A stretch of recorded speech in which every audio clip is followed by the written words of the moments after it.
సర్వ సృష్టిని ఒక మాటతో కలుగజేశావు కదయా. ఇంత గొప్ప దేవుడు, సర్వ సృష్టికే కారణభూతుడైన దేవుడు, సర్వ సృష్టిని ఒక్క మాటతో కలుగజేశావు కదయా.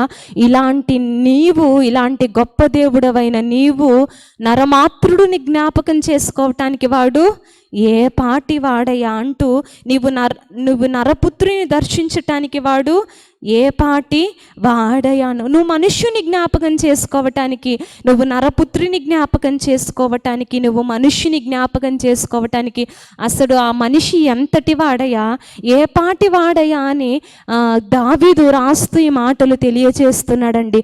అంటే దేవుడు మనిషిని జ్ఞాపకం ఉంచుకోవటానికి మనిషిలో ఎలాంటి అర్హతలు, యోగ్యతలు లేదండి.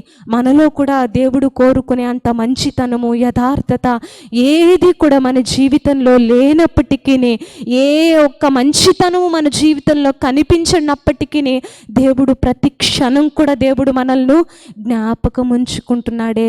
ఎప్పుడైనా దేవుని జ్ఞాపకం ఉంచుకునయ్యా, నువ్వు నన్ను జ్ఞాపకం చేసుకున్నావు కాబట్టి ఈరోజు నేను ఏమై ఉన్నానయ్యా, బ్రతికి ఉన్నానయ్యా.